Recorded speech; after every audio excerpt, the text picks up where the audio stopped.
So you stepped in July 2022. Yeah, true. Negative growth, always fun to start. So negative 2% and then 20% churn. So it's actually going quite fast. Every 5 customers you get as a company, there's one leaving. Yep. And of course that you need to stop. So within 12 months you turned it around and you grew about 166% to about $1 million ARR. Yeah. I want to go back to that moment because I think the first thing you do as a CEO is to start looking around, okay, what is wrong here? Yeah. So what was your top 3 of things that were wrong? Yeah, so obviously 20% churn, that's Exactly. wrong. That was the first thing. Staffing was another. There was no clear core values in the company. The founders hadn't sat down and defined how do we want to build the culture? What is the culture of the company? And they were, I think, 8 or 9 people at the time where I joined. And that was another thing. And a third thing was the go-to-market. It was way too broad. It was not focused enough. So that was kind of 3 very key things that I'd had to address really quickly. Obviously starting with churn, because it doesn't matter if you're good at acquiring clients when 20% of them churn monthly. Yeah. You kind of have to fix that. I mean, just digging into that, of course, the problem is churn, but at the end, likely there's a deeper problem underneath there. Yeah. What was going wrong there? Yeah, so what most people would do is immediately look at the clients that actually churned and try to understand why, but I actually flipped it upside down. I was way more interested in understanding the clients that actually stayed. Why did they stay? And how did we get them to a place where they were actually happy and successful?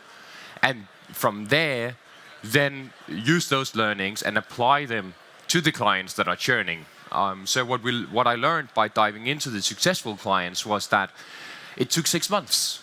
The clients that stayed for 6 months and actually committed 6 months and were willing to invest in influencer marketing for 6 months, they were becoming successful and they stayed.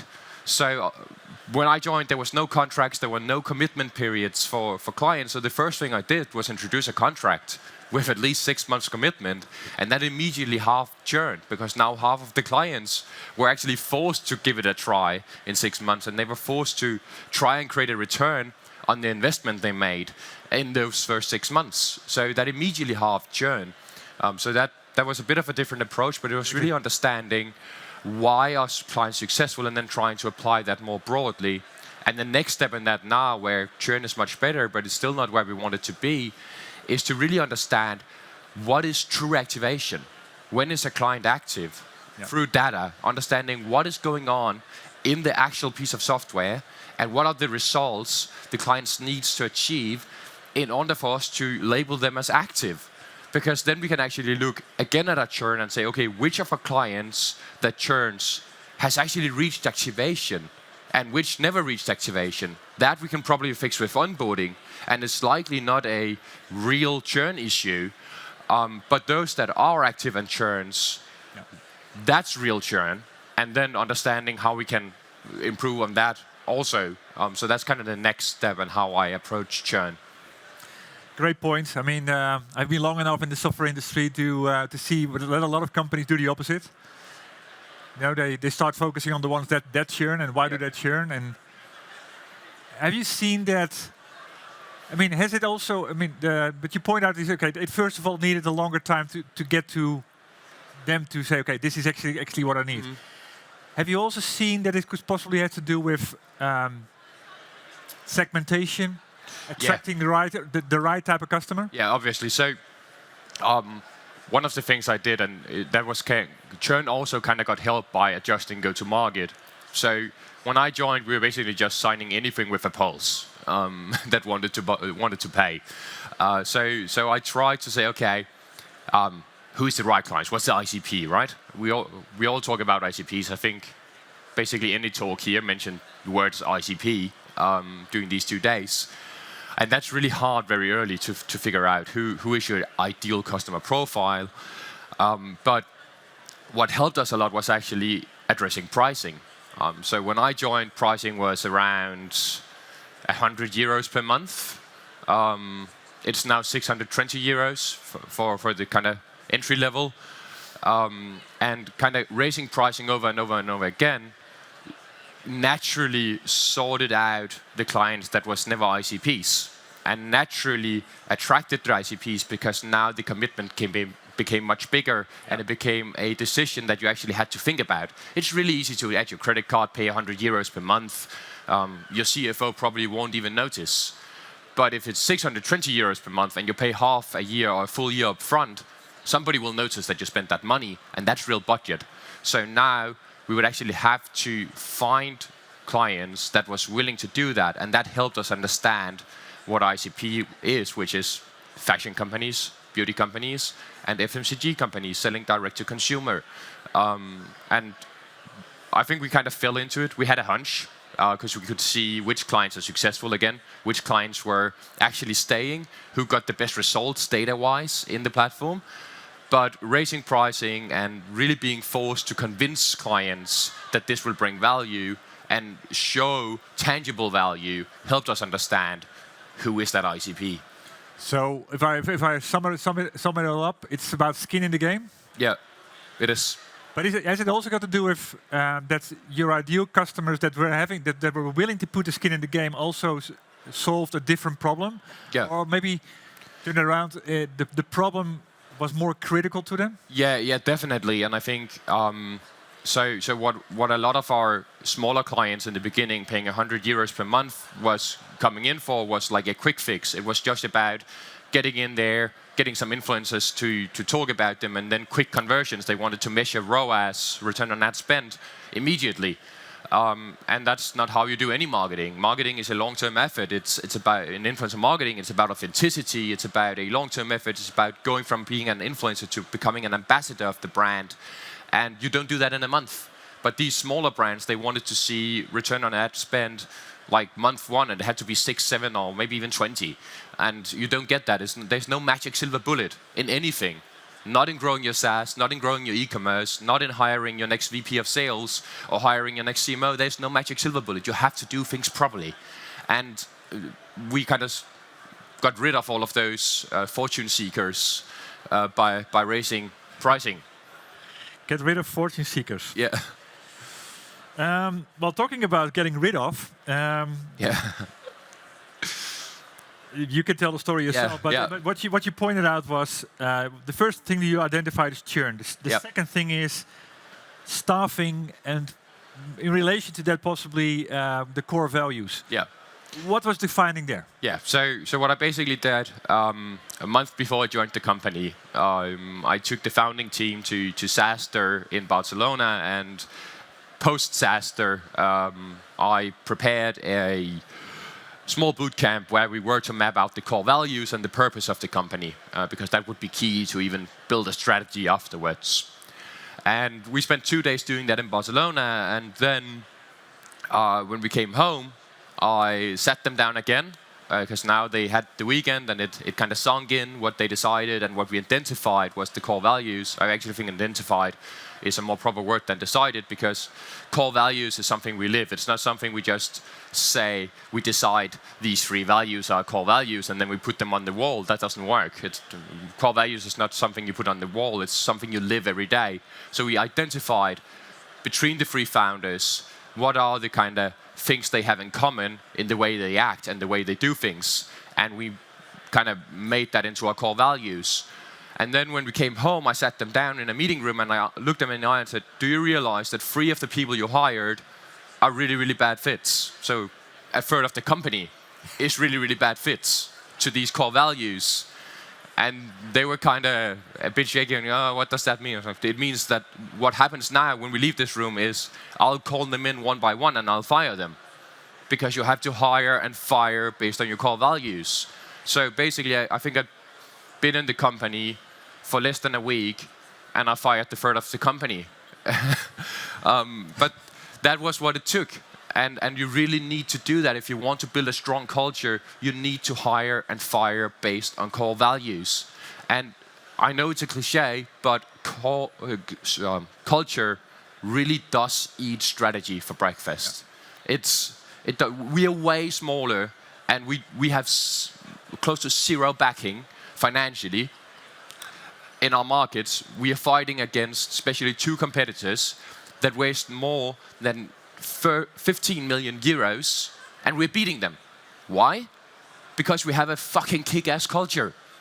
They can't beat us. And it's 100% contributed to our people coming to work every day and living and breathing our core values, and that makes them work in unity. So we don't have silos, we don't have internal turf wars, we don't have sales pointing fingers at marketing, or marketing pointing fingers at sales, or the commercial organization saying, oh, product sucks, we have too many bugs, or commercial saying, oh, you never upsell our features that we build. No, everybody works in unison because we have a really, really, really well-defined culture, and we live and breathe it. And if somebody turns out to not be a fit after we hired them, very carefully, I mind you, we are not afraid to let them go. Very, very fast. Yeah. And that's how you have to do. You have to hire carefully, abide to your core values, and fire fast. Can you give an example of one of those core values and how the mismatch was there? Yeah, so our first core value is freedom and responsibility. So we believe that we have to set our people free to perfect their craft and do what they're best at. And the only way to do that is giving them the freedom to perform and do how they feel is fit in their role, and don't micromanage them, basically. But with that freedom, responsibility follows. Because if you give somebody that amount of freedom, I don't care when people get into the office. Frankly, if a sales rep is hitting their quota, I don't care if they're sitting on a beach in Bahamas or they're in the office. But it's their responsibility to perform in a way where they can have that freedom. And the 3 people I had to fire, frankly, didn't live up to that responsibility, but they took all of the freedom in the world. So they would go out for lunch for 2 hours a day, and they would splash company money on that, but they would not deliver results. So they did not stay accountable and take the responsibility that follows. And accountability is a second core value, and the third one is execution. So none of them were basically there. They only took the freedom part of it, and then they just did nothing of the others. Fascinating. So, yeah, you got 8 people, you fire 1/3. Yeah. You're like 2/3. Yeah.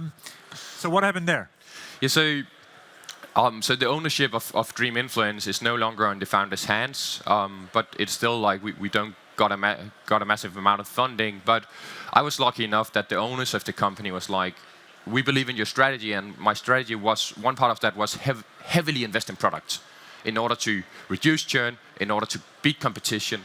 But heavily investing in a product as a bootstrap company is quite a bit, because you don't have a lot of money. So it was really a bit, we needed to reduce churn, we needed to get it down to benchmark with the industry, and we needed to grow really fast in order for that investment to even be feasible. But as with a lot of things, product is an upfront investment. Like influencer marketing is an upfront investment. It takes half a year before you see the result. I was lucky enough that our owners said, well, we will have your back. If you dig a big hole in the ground and you burn a ton of money, we will cover it, but try and make it work. So I got a luxury that not many bootstrappers have. I got the chance to actually go out and take a huge risk, because I knew if it failed, I had owners in the background that would cover that potential burn. So heavily invested in product, was lucky enough that I could bring in my former CTO from my first endeavor, my former data scientist from my first endeavor, my favorite full stack developer from my first endeavor, and then bring them onto the team. I knew they'd seen the journey before, from basically 1 million to 7 million. So getting them on board and having them help out building the product, and also getting a design director that I used as a freelancer in my former endeavor in to really make the user experience and the UI top notch. That was one of the things that set us apart. Fascinating. And I mean, you completely agree. It's like product is always the investment first, and often it takes longer than you think. Yeah. So it's still impressive to me. I mean, you started there July 2022. It's now October 2023. You are where you are. So when did those investment in the product come to fruition, and how did that help you accelerate monetization? Yeah, so I think there was 2 things it did. We saw a lot already after 3 months, not in the actual product, But my CTO is really excellent at creating an agile organization across the whole organization. So by making the product team working agile and making the rest of the organization understand what is working agile and why does it make sense, the other departments started to adopt that philosophy. So we kind of had a ripple effect of the company becoming very flexible, very agile, and really understanding we have to focus on one problem at a time, and we have to focus on the most important, biggest problem that creates the most value if we solve it. And you can apply that to any department, marketing, sales, HR even. You can apply it all over the company. So really making people hyper-focused was really, really important. And I think, especially for Mikkel, the founder of Dream, it was an eye-opener. So his former go-to-market strategy was, okay, let's be born global, because he read that in some blog post, and then he just attacked 16 markets at once. And that rarely works out, especially when you are not funded and you're 8 people. And really realizing, okay, I have to focus, I have to narrow my scope, and I have to attack one market at a time and really be the winner there, and then we can move on. So solve one market and then solve the next market who can then bring the most value. Kind of getting that into all of the organization was really key. Yeah. And then later down the road, I think 6 or 8 months in, the changes to the product started to materialize, and then we saw churn continue dropping. So where we started halving the churn, now we started to bring it even further down to around 4%, and we were able to raise prices 6 times over the past 12 months. So we basically raised pricing 77% over 12 months. Yeah. So and that's all due to product. So many people see product and partially customer success as a cost center, and I think especially a lot of CFOs are guilty of that. No CFO bashing, but it's true. It's only due to product and a bit of CS that we were able to raise pricing 77% and get to an ACV of roughly 10K.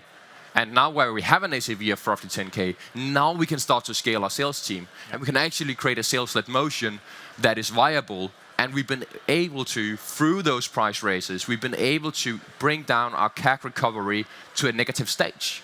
Because most clients pay half a year or a full year up front, and our CAC is 3 months or less.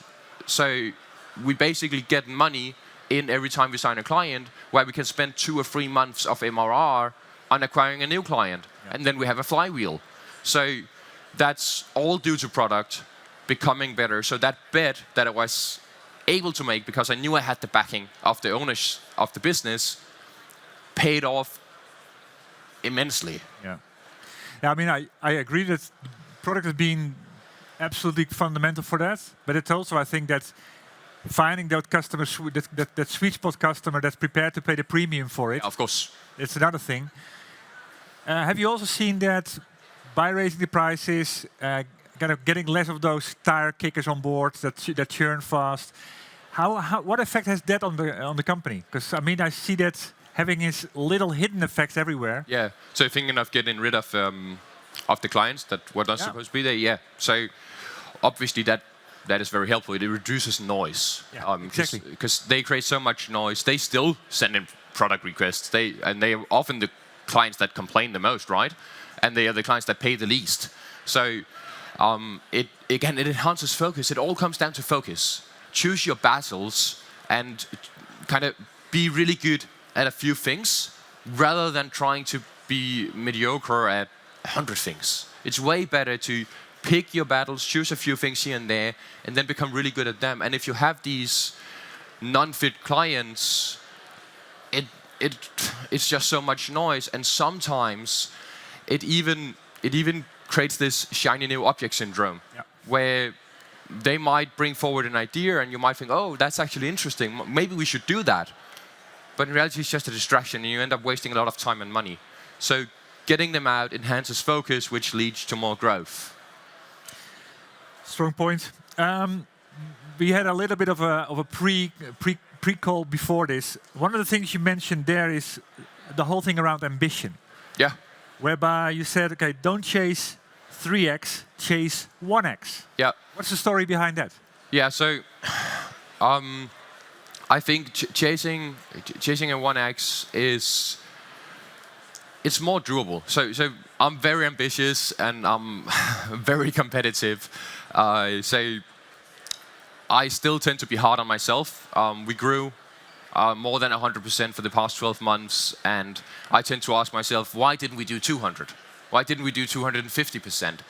But in reality, if you look at the landscape for the past 12 months, like 30% has been great. Yeah. So doing 100% is actually a 3x, because it's a 3x of the market, but it was only a doubling for us. So I think understanding what good looks like is really important for us as entrepreneurs, because we tend to be hard on ourselves. And if you're hard on yourself, you start to be hard. You can tend to start to be hard on your team. And to be fair, if I was hard on my team right now, there would be no reason. They did more than 100% growth in an environment where the VC-backed companies does 30. It's be happy. Exactly. And get it into perspective. Get your growth into perspective. We are force-fed by VCs, myself included, that we have to triple, double, and then we have to sell. And that's not the reality anymore. We don't have to triple, double. It's way better to actually, we had that discussion last night at the dinner. Like, it's a success to build a company that does 4 million a year, and you're maybe only 10 people. Where if we go a year back, or 1.5 year back, it was even more important to hit the right headcount. I remember being in a board meeting, and we were above target, but the board were beating our ass for not hitting FTE count. I was like, we're above target, we've been more efficient than we were supposed to, but we didn't hit our FTE count. And their rationale was, of course, yeah, but you missed out on opportunity. If you'd hit your FTE count, you would actually have grown more, but that's not necessarily true. Yeah, true. And I think more and more companies are starting to realize that efficiency is actually not a bad thing. But in 2020 or 2021, it was a no-no word. We could not be efficient. It was like, CAC LTV above 3, go kill. But what if we could do CAC LTV 10 and still do the same growth? Yeah, that's a topic in itself. Can talk a whole day about that. Yeah. It's sometimes ridiculous. I mean, every time you ask, I speak to so many SaaS founders, and when you ask about how you're doing and where are you at the moment, the first thing that often comes out is, okay, we are currently running a company of 50 people. Yeah. The question at the end is like, what does that say? You know? It says that you probably got fat. That's of course that's a story in itself. But I completely agree with you. If you hit your numbers and you can do that with less people, you're doing a phenomenal job. You're doing a really, really good job. Yeah, exactly, because at the end, more employees mean more communication issues, more errors, more silos, more risk on. Yeah, I mean, everything you don't want. Yeah. So where you are right now, let me look at the time-wise. So what is next for you? I mean, what is your gut? What is the plan for the next 12 months? Yeah. So we're approaching 1.5 million really fast. We want to hit around 3 million in 24 because we're now at that ACV where we can scale our sales team a bit more aggressively. And then we want to do something that's close to zero on the bottom line in 24. So that will maybe be like minus 30K or minus 20K. And for 25, we then want to go to around 5 million. So not even double, but around 5 million. And then we do 1 million on the bottom line. And that's a solid business. Yeah, and exactly. Luckily, the market is starting to actually reward that kind of business. And in order to get a 10x multiple today, you do need to do a good bottom line and you need to have a good gross margin. It's no longer you need to 3x to get that 10x multiple on your ARR. No, you can actually achieve a 10x multiple on your ARR at exit or at a raise if your underlying growth metrics are super healthy. Because it shows that you can turn up the heat and you can grow faster. And it shows potential, but it also shows that you actually have a default alive business. I mean, these are goals. Yeah. Are you going to do anything different than you've done the last year? And if so, what? Not really. I'm going to continue to hire carefully, fire fast. I'm going to continue to constantly reevaluate. Do we have the right people in the right seats? I do know for a fact that the people that are right now running, let's say, the sales team or the marketing team, when we had 1 million, will most likely not be the right people when we are approaching 5. I think there was a point in the talk before this that you do have to have that mix. I'm a firm believer of promoting internally first, but I do think that when you're growing fast, even just 50% a year, it's unlikely that every senior position can be filled by somebody growing into those shoes. And sometimes it's actually healthy to get somebody from the outside in with a fresh perspective. You can tend to get tunnel visioned if you only promote from the inside. So finding a few people from the outside that can take those key positions. VP of sales is a good place to do that, in my opinion. Then you can get somebody that has taken those steps that you're going to take now before, and you can give them a budget and you can say, go do what you do best. And make sure, of course, they are cultural fit, so they do it within the boundaries of the company.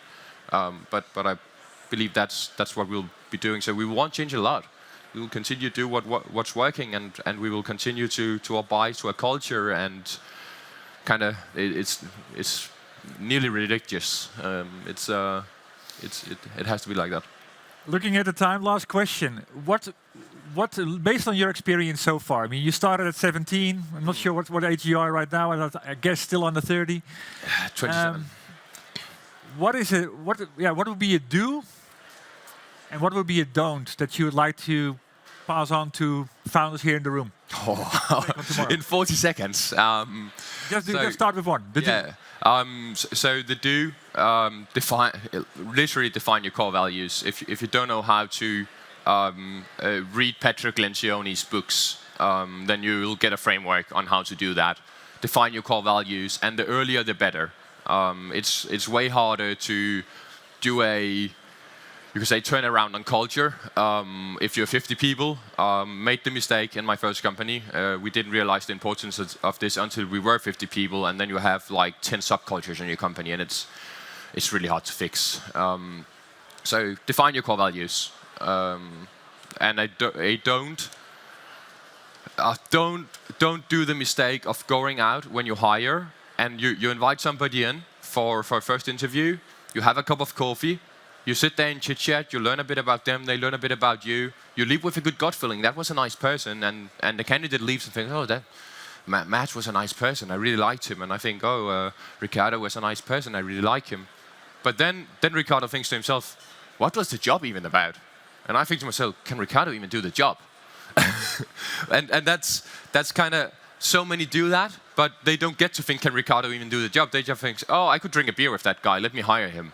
And then you end up with a bloated organization where it's just like playing the lottery in how you get the right people. So I know in startup we all have to work hard and party hard, and it's good to be able to drink a beer together. Don't get me wrong, but there's so many other things that's way more important than that. Cultural fit, competency fit, and that you actually have the ability to hit your goals and a track record that shows you can. Wise words. Yeah. Thank you for that. You're welcome. Thanks.